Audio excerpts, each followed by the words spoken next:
मैंने कल कहा था कि 107 रन का टारगेट एक ऐसा टारगेट है कि अगर दो boundary inside edge outside edge से आ जाएगा ना तो मैच आपसे दूर चला जाएगा। और सुबह को एग्जैक्टली यही होता है क्योंकि बैटिंग न्यूजीलैंड के बैट्समैन से हो नहीं रहा था। सुबह का जो पहले 10 ओवर है, जितने भी रन आए सब आउटसाइड एज से आए। तो ये प्रॉब्लम हो जाता है जब टारगेट इतना कम है। ठीक है, सुबह को क्या होता है, सुबह को बुमराह आके शानदार स्पेल डालता है। एक तो ओवरकस्ट कंडीशन था, नया बॉल था, बुमराह ने बेहतरीन बॉल डाला है, पूरा स्पेल बहुत अच्छा था। लेकिन क्या डिफरेंट हो सकता था, मुझे ऐसा लगता है कि दो एक्स्ट्रा फील्डर और भी होना चाहिए था। एक शॉर्ट लेग होना चाहिए था। Short leg Sarfaraz Khan 6.3 over में आता है। जो फर्स्ट टाइम शॉर्ट लेग लगाया आज मैच पे रोहित शर्मा ने, वो 6.3 ओवर में आया था। मुझे लगा कि पहली ओवर से शॉर्ट लेग होना चाहिए था क्योंकि पिच पे बहुत ज्यादा एक्स्ट्रा बाउंस था। बॉल हार्ड लेग पे गिर के, क्रैक्स पे गिर के एक्सपेक्टेशन से ऊपर आ रहा था। अगर आप डेवन कॉनवे को देखो, कितने सारे बॉल आके उसे ग्लव्स पे हिट किया है। इसका बैट पोजीशन से साफ साफ पता लग रहा है कि डेवन कॉनवे जिस हाइट पे बॉल को एक्सपेक्ट कर रहा था उससे ऊपर बॉल आ रहा था। अगर आप पहले ओवर से एक शॉर्ट लेग रखते तो आप बैट्समैन के दिमाग के साथ थोड़ा और खेल सकते थे और मुझे लगा कि उधर एक विकेट आ भी सकता था, लेकिन हमने नहीं रखा है। दूसरा एक जो और एक फील्डर हो सकता था अटैकिंग पोजीशन में, वो था कि एक लेग गली या फिर लेग स्लिप हो सकता था। जैसे विराट कोहली को न्यूजीलैंड के बैट्समैन ने पहले इनिंग्स पे आउट किया था एक लेग गली लगा के, ग्लेन फिलिप्स को, आपको याद है? वो एक एक्स्ट्रा बाउंस मिला, विराट कोहली थोड़ा सरप्राइज हो गए, ग्लव्स पे लगा, एक्स्ट्रा गली के हाथ, लेग गली के हाथ पे।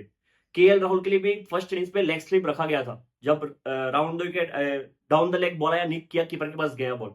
तो आप बैट्समैन के दिमाग के साथ थोड़ा खेल सकते थे क्योंकि एक्स्ट्रा बाउंस मिल रहा था, सिराज को भी मिल रहा था, बुमराह को भी मिल रहा था। और जिस तरीके से बॉल मूव हो रहा था पहले सेशन में, पहले 10 ओवर में बैटिंग उनसे हो नहीं रहा था। तो अगर एक बॉल बॉडी लाइन पे डाउन द लेग आता तो कॉनवे हो, चाहे वो लेथम हो, चाहे वो विलियम हो, वो लोग सोचते कि एक बॉल डाउन द लेग आया है, इस पे रन बना लेता हूं, यही मौका है। और तब अगर निक करता ना तो चांसेस था कि लेग स्लिप या फिर लेग गली के पास एक कैच चला जाए। तो आप बैट्समैन के दिमाग के साथ ऐसे खेलते हो क्योंकि एक्स्ट्रा बाउंस था और बैट्समैन से ऑफ साइड पे फ्रंट फुट पे तो खिला नहीं जा रहा था आज सुबह को। तो एक बॉल अगर डाउन द लेग आता ना बॉडी लाइन पे तो बैट्समैन पक्का ट्राई करते कि इस बॉल पे रन बना लेता हूं, और अगर तब उधर एक लेग स्लिप या लेग गली होता तो मौका बनता। हाइपोथेटिकल बातें कर रहा हूं, मुझे लगा कि ये दो फील्डर होना चाहिए था। लेकिन फिर कैप्टन ये भी सोचता ना कि 107 रन के टारगेट है, इतने सारे अटैकिंग फील्डर रख दूंगा तो कहीं और से सिंगल आ जाएगा, डबल आ जाएगा। लेकिन मेरे हिसाब से होना चाहिए था, तो थोड़ा शायद आप दिमाग के साथ खेल सकते थे। ये दो चीज मुझे लगा कि थोड़ा डिफरेंट हो सकता था।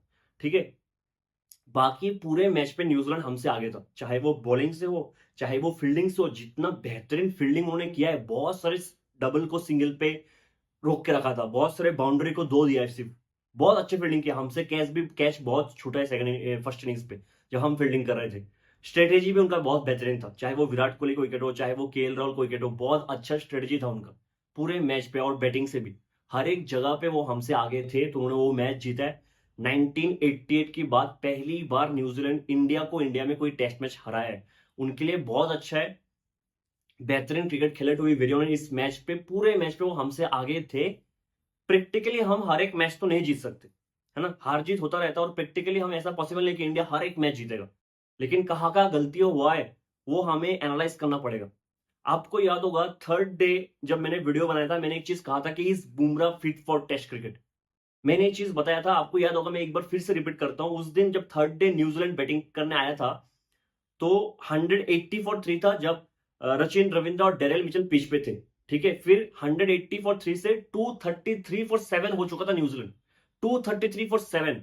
उधर क्या हुआ उस दिन पूरे फर्स्ट सेशन में, बुमराह ने सिर्फ 4 ओवर के एक स्पेल डाला था, जहां पे इंडिया ने उस सेशन पे 31 ओवर्स बॉल डाला था। 31 ओवर्स में सिर्फ 4 ओवर का स्पेल था बुमराह का, सिर्फ 4 ओवर का। और मैंने चीज कहा था, बुमराह का सेकंड स्पेल आता है लंच के बाद, जब इंडिया ने देखा कि टीम सऊदी, रचिन रविंद्र दोनों एंड से जब स्पिनर्स आ गए, हर एक जगह से रन आ रहा था, तो क्या बुमराह का 2 ओवर का एक स्पेल बनता नहीं था बीच में? चाहे वो रोहित शर्मा का फॉल्ट हो, चाहे वो बुमराह का फॉल्ट हो, फॉल्ट तो था उस टाइम पे। एक कैप्टन चाहता है कि जो उनका मेन बॉलर है पेसर, वो आके सऊदी जो प्रॉपर बैट्समैन नहीं है उसको आके 2-3 बाउंसर डाले। सऊदी को शायद एक बाउंसर नहीं डाला गया पूरे इनिंग्स पे, जो 65 रन का इनिंग्स आया था, एक बाउंसर नहीं। बुमराह वो बॉलर नहीं है कि रोहित शर्मा वेट करेगा कब नया बॉल आएगा, दूसरा सेकंड नया बॉल आएगा तब जाके बुमराह को बॉल देंगे। अगर आपने इंग्लैंड वाला सीरीज देखा होगा जो घर में था अभी 5 मैच का सीरीज, जब जब हमें विकेट नहीं मिला बुमराह आया, पुराने बॉल के साथ भी विकेट लेके गया। बुमराह वो बॉलर है, उसको बॉल पिच से कुछ फर्क नहीं पड़ता, वो विकेट क्रिएट कर सकता है। तो बुमराह का उधर एक स्पेल बनता था बीच में, जो पहले सेशन पे 31 ओवर्स में सिर्फ 4 ओवर डाला था बुमराह ने एक स्पेल। उसके बाद डायरेक्ट 1.5 घंटे बाद लंच के बाद उसने सेकंड स्पेल आया था। आप लोगों ने कहा कि बुमराह को हम इतना प्रेशर नहीं डाल सकते बुमराह पे, क्या पता इंजर्ड हो जाए बीजेटी से पहले, थोड़ा सा ओवर प्रोटेक्टिव रहना पड़ेगा बुमराह को लेके। अगर इतना ओवर प्रोटेक्टिव रहना था बुमराह को लेके, मैं बुमराह को ब्लेम नहीं कर रहा हूं। अगर आप डरते हो कि वो इंजर्ड हो जाएगा, खेल नहीं पाएगा बीजीटी WTC, ऑलरेडी हम उसको वर्कलोड मैनेजमेंट कर रहे हैं ना, उसको T20 खिला रहे हैं जो छोटे मोटे सीरीज है ना, ODI सीरीज खिला रहा है उसको, श्रीलंका वाले सीरीज में नहीं था, T20 में वर्ल्ड कप के बाद एक भी मैच नहीं खेला है। तो जहां पे बुमराह चाहिए वहां पे तो हम बॉल देंगे ना उसको, उसके हाथ पे, वो आपका मेन बॉलर है।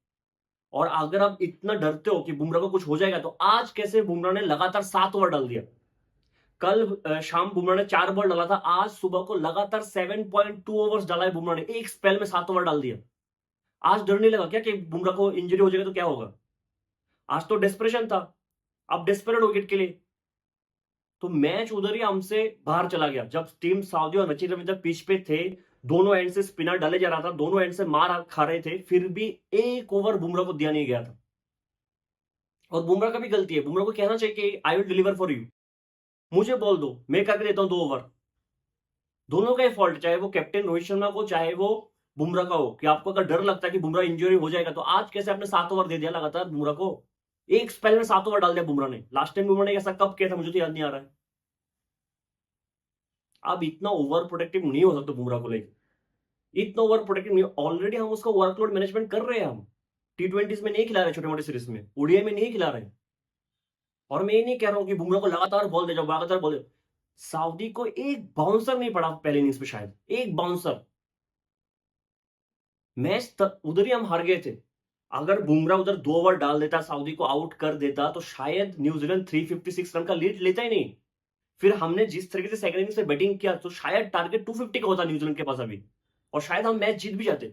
हाइपोथेटिकल सिचुएशन है, लेकिन मैं कह रहा हूं गलती तो उधर हमसे हुआ है, टू बी वेरी ऑनेस्ट, कि नहीं बुमराह इंजरी हो जाएगा, 4 ओवर हो गया पूरे एक सेशन पे, 31 ओवर्स में 4 ओवर का स्पेल डाल दिया, बस अभी नहीं, बाद में डालेंगे रेस्ट लेके। और मैंने जिस कहा था कैसे उसी दिन थर्ड डे में लास्ट सेशन में विलियम रूर्क जो न्यूजीलैंड का बॉलर है, उसने पहले 4 ओवर का एक स्पेल डाला, 15 मिनट्स बाद फिर से वापस आ गया, तो 3 ओवर का एक स्पेल डाल के गया।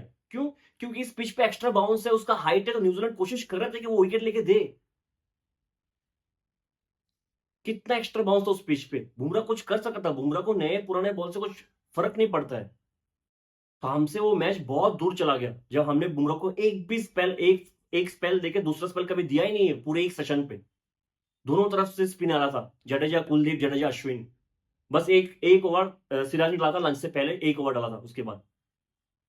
तो थर्ड डे मैच हमसे बहुत दूर चला गया था। उसके बाद भी बहुत सारी गलतियां हमसे हुआ है, मैंने पहले भी कहा था, जैसे कि पहले इनिंग्स पे हम 46 पे ऑल आउट हो गए थे, तो पूरा एक्सक्यूज ये था कि ओवरकस्ट कंडीशन था। हालांकि मैंने आपको गिन गिन के बोला था कि 6 बैट्समैन इस तरीके से आउट हुआ है जहां पे ओवरकस्ट कंडीशन और पिच का कुछ भी रोल नहीं था, 6 विकेट हम थ्रो करके गए थे। तो आपको वो एसेस करना पड़ेगा कि किस वजह से हम हारे हैं मैच, ठीक है। और अगर बुमराह को लेके इतना टेंशन कि वो इंजर्ड हो जाएगा, IPL तो खेलता है बुमराह, 14 मैच लीग का एक मैच भी बुमराह मिस करता है क्या, कि नहीं 2 मैच रेस्ट लेता हूं बीच में फिर से खेलूंगा, 6 मैच 2 मैच रेस्ट फिर से 6 मैच खेलूंगा, ऐसा नहीं होता ना। IPL में तो हर एक मैच खेलते हैं इंडिया के हर एक प्लेयर्स, तब तो कोई रेस्ट नहीं लेता है। ऑलरेडी हम वर्कलोड मैनेजमेंट करवा रहे हैं, T20 में नहीं है वो, ODIs में नहीं है।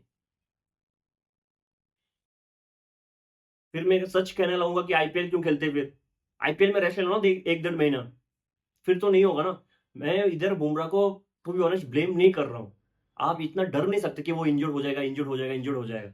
फिर आज कैसे 7 ओवर डाल दिया लगातार, 7 ओवर लगातार डाल दिया। और बुमराह इसमें कहते भी है कि राइट हैंडेड बैट्समैन होगा तो और एक ओवर डालता हूं, मतलब Bumrah was ready to do another over, 8 over का स्पेल डालने के लिए वो तैयार था। डाला नहीं है, लेकिन वो रोहित शर्मा को कहता है कि राइट हैंडेड बैट्समैन होगा तो और एक ओवर डालता हूं, जो स्टाम्प बाइक पे सुना गया है। तो हमसे मैच उधर ही दूर चला गया। फिर सेकेंड इनिंग्स पे टॉप ऑर्डर्स ने बहुत अच्छा बैटिंग किया, टॉप ऑर्डर और मिडिल ऑर्डर ने बहुत अच्छी बैटिंग किया, पूरा ट्रेल कट के दिया, 356 का लीड था न्यूजीलैंड का, वो पूरा रन कट के दिया है। लोअर ऑर्डर से बैटिंग ही नहीं हुआ, अगर थोड़ा बहुत बैटिंग भी लोअर ऑर्डर कर लेते, 30-30 रन KL राहुल, जडेजा, अश्विन बना के भी जाते, तो भी शायद टारगेट 200 का हो जाता। है ना, लोअर ऑर्डर से बैटिंग ही नहीं हुआ। तो हर एक जगह पे, हर एक डिपार्टमेंट में हमने खराब किए इस मैच पे, टू बी वेरी ऑनेस्ट। और न्यूजीलैंड ने बहुत अच्छा किया, बहुत अच्छा किया। हालांकि आज सुबह को जब पहले विकेट आया था, शायद लास्ट बॉल पे आ गया था, पहली ओवर की लास्ट बॉल पे टॉम लेथम को विकेट आ गया था, जो बेहतरीन इन स्विंगर था। एक आउट स्विंगर डाला, दूसरा इन स्विंगर डाला, जिसपे वो क्लीन प्लम्प हो गया था। तो लगा था शायद हो जाएगा, हो जाएगा। लेकिन दोनों तरफ से अच्छे बॉलर चाहिए। और सिराज का ऐसा ना, सिराज ऐसा मैं नहीं कह रहा हूँ कि सिराज खराब बॉलर है, उसका शायद बेस्ट टेस्ट मैच पे आता है। ओडीआई और T20 से बेटर बॉलर तो सिराज टेस्ट में है। लेकिन सिराज का फिक्स नहीं होता कि वो कब अच्छा करेगा। वो कब, उसका शायद इस साल एवरेज टेस्ट में बहुत खराब है ना, 30-31 का कुछ एवरेज है उसका। तो उसके हाथ से जितना बॉल निकलना चाहिए अनप्लेबल डिलीवरी से, उतना नहीं निकलता है, एक दो निकलता है। फिर पैर में बहुत सारे बॉल दिया है उसने आज, बहुत सारे बॉल उसने पैर में दिया है। तो मतलब मुझे नहीं लगता कि इंडिया शायद आकाशदीप को, अगर दो ही पेसर को चूज करना है, तो मुझे नहीं लगता कि सिराज को ड्रॉप करके आकाशदीप को चूज करेंगे। थोड़ा सा लॉयल रहेंगे शायद सिराज के साथ, नहीं मुझे लगता कि। लेकिन आकाशदीप थोड़ा बेटर है, सेम पोजीशन अच्छा है, थोड़ा बैटिंग भी करके दे सकता है। और मैं पहली चीज भी रिपीट कर चुका हूं, अगर स्पिन फ्रेंडली कंडीशन में भी हमारे दो पेसर जब चाहिए तब बॉल करके नहीं दे सकता है, तो हमें एक फास्ट बॉलिंग ऑलराउंडर चाहिए, चाहिए टीम में, चाहिए चाहिए। और ये रियलिटी आपको हिट करेगा बड़े मैच पे, चाहे वो बीजीटी हो चाहे वो WTC हो, बड़े मैच में हिट करेगा कि एक फास्ट बॉलिंग ऑलराउंडर हमें चाहिए। जब हमारे पेसर्स थक जाएंगे और विकेट नहीं आएगा, तो अभी से ले लो इनको। मतलब डायरेक्ट जाके WTC फाइनल में नीतीश रेड्डी का डेब्यू करवा दिया, WTC फाइनल में किसी और को ले लिया फास्ट बॉलिंग ऑलराउंडर, तो नहीं होगा। अभी से लेके उनको खिलाओ, मुझे तो यही लगता है, टू बी वेरी ऑनेस्ट। आज फिर से सचिन रविंद्र ने काफी अच्छा बैटिंग किया है। मैंने ऑलरेडी जो उसका फर्स्ट इनिंग्स था बहुत अच्छे से कहा था कि वो क्यों इतना अच्छा करता है इंडिया की कंडीशन में, सब कंटिनेंट में, क्योंकि उसने बहुत कम किया अकेले इस कंडीशन में अच्छा करने के लिए। आज भी अगर आप देखो, मैंने पहले ये चीज कहा था कि कुलदीप के जो बॉल होता है ना, बॉल पिच होते ही सचिन बॉल पे चढ़ जाता है, बॉल को स्पिन होने का कुछ मौका, टर्न होने का कुछ मौका ही नहीं देता है वो कुलदीप की गुड लेंथ के बॉल को स्लॉट का बॉल बना के शॉट खेलते हैं आगे बढ़ के। और कुलदीप को बहुत मार पड़ा है, और मुझे नहीं पता कि नेक्स्ट मैच में कुलदीप होगा कि अक्षर होगा। अक्षर थोड़ा स्मार्ट है, कुलदीप को हाथ से पढ़ना मुश्किल है, लेकिन अक्षर थोड़ा स्मार्ट है, क्योंकि हवा में तेज फेंकता है ना। फिर एक चीज सचिन कर नहीं पाएगा कि आगे बढ़ के कूद जाओ, बहुत डिफिकल्ट होता है आगे बढ़ के कूदना अक्षर के बॉल पे, जडेजा के बॉल पे। जो कुलदीप को आप कर पाओगे, थोड़ा सा हवा में धीरे फेंकता है वो। कुलदीप के अगेंस्ट जिस तरीके से बैटिंग किया सचिन ने दोनों इनिंग्स पे, बेहतरीन बैटिंग की, बेहतरीन शानदार बैटिंग किया है। और आज विल यंग ने भी बहुत अच्छा बैटिंग किया, क्योंकि सुबह को डेवन कॉनवे से ज्यादा एक्सप्रेशन था, लेकिन कॉनवे से बैटिंग हो नहीं रहा था, इतने बार वो बीट हुआ। ठीक है, विल यंग ने काफी अच्छा बैटिंग किया है। सिराज ने बहुत डिसअपॉइंट किया, टू बी मेरी वेरी ऑनेस्ट। आज भी बहुत सारे बॉल डाउन द लेग था उसका, बहुत सारे बॉल पैड पे था। इस पे बात से कुछ फायदा नहीं। केएल राहुल पे और ज्यादा बात नहीं करूंगा, कल ऑलरेडी केएल राहुल के बारे में बहुत सारा बात कर लिया मैंने। और भी दो मैच बाकी है सीरीज में, फिर बीजीटी आएगा, फिर WTC फाइनल आएगा, उसके बाद शायद नेक्स्ट ईयर जुलाई पे इंग्लैंड के साथ सीरीज है हमारा, जो जो इंग्लैंड में होगा।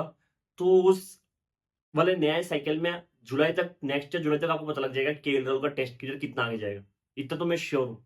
अगर अभी ड्रॉप नहीं होता केएल राहुल, तो बीजीटी, उसके बाद WTC फाइनल, उसके बाद जो इंग्लैंड वाला सीरीज है, इंग्लैंड में होगा शायद जून जुलाई में, उस तक, तब तक आपको पता लग जाएगा कि केएल राहुल टेस्ट में कितना लंबा चलेगा। है ना, मैं तो चाहता हूँ वो हमें गलत प्रूफ करे, रन बनाए।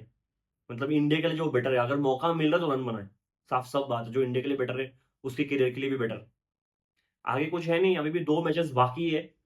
मतलब मुझे लगता है कि इस मैच से थोड़ा बहुत प्रेशर हो सकता है, क्रिएट हो सकता है इंडिया में, क्योंकि WTC फाइनल में क्वालिफाई करने के लिए, फिर अगर आप इधर से और एक मैच हार जाते हो ना न्यूजीलैंड के साथ, बाई चांस अगर और एक मैच हार जाते हो, तो फिर बीजीटी में बहुत ज्यादा प्रेशर रहेगा कि हमें ज्यादा से ज्यादा मैच जीतना पड़ेगा WTC फाइनल खेलने के लिए। तो वो एक्स्ट्रा बर्डन, वो एक्स्ट्रा प्रेशर नहीं चाहिए आपको।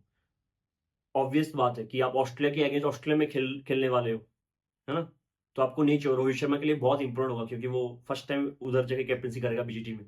लास्ट टाइम जब हम गए थे शायद विराट कोहली और वो था ना, अजिंक्य रहाणे थे, इफ आई एम राइट, जब हम ऑस्ट्रेलिया गए थे। तो रोहित शर्मा में एक्स्ट्रा प्रेशर रहेगा, ऊपर से वो शायद पहले एक या दो मैच में नहीं होंगे। ठीक है, तो मुझे चाहिए कि ये दो मैच जो न्यूजीलैंड के साथ है वो आप जीत लो। अगर उसमें से एक भी हार जाएगा ना, तो बीजीटी में एक्स्ट्रा बर्डन के साथ आप जाओगे। ठीक है, फिर शायद उधर जाके ऐसा अगर खराब कर लेंगे, फिर WTC फाइनल हम खेल नहीं पाएंगे। ठीक है, बट लेट्स थिंक पॉजिटिव। शायद हम इंग्लैंड के साथ भी हम पहले मैच हार के फिर बैक टू बैक चार मैच जीते, तो न्यूजीलैंड को भी हम हरा सकते हैं। There is nothing wrong in that कि एक मैच हम हार गए, उससे कोई ज्यादा टेंशन की बात नहीं है ना, सब अच्छे फॉर्म में है। थोड़ा सिराज को देखना पड़ेगा, थोड़ा केएल राहुल को जब मौका मिलेगा, अगर मौका मिलता है अगले मैच पे भी, उसको थोड़ा रेस्पॉन्सिबिलिटी लेना पड़ेगा। दैट्स द ओनली कंसर्न, बाकी तो किसी के कंसर्न नहीं है। जयसवाल फॉर्म में है, रोहित शर्मा फॉर्म में है, विराट कोहली अच्छा करता है, सरफराज खान ने बहुत रन बनाया, जडेजा फॉर्म में है, हालांकि इस मैच में रन नहीं आया। जडेजा का लास्ट 2-3 साल टेस्ट में बैटिंग एवरेज बहुत ज्यादा हाई है, बॉलिंग में भी कुछ ज्यादा खास है ही नहीं है, टेंशन तो है ही नहीं। बस सिराज थोड़ा बहुत अच्छा कर ले, अगर सिराज अच्छा नहीं कर रहे, क्या आप आकाशदीप को चूज करोगे? मुझे बस ये देखना है कि नेक्स्ट 2 मैच पे पेस फ्रेंडली पिच चुनेंगे या स्पिन फ्रेंडली। बस स्पिन फ्रेंडली पिच चुनना चाहिए। टॉस एक इंपॉर्टेंट फैक्टर प्ले करेगा मुझे लगता है। फिर देखते हैं इंडिया क्या करते हैं। मिलते हैं अगले वीडियो में, तब तक के लिए जय हिंद।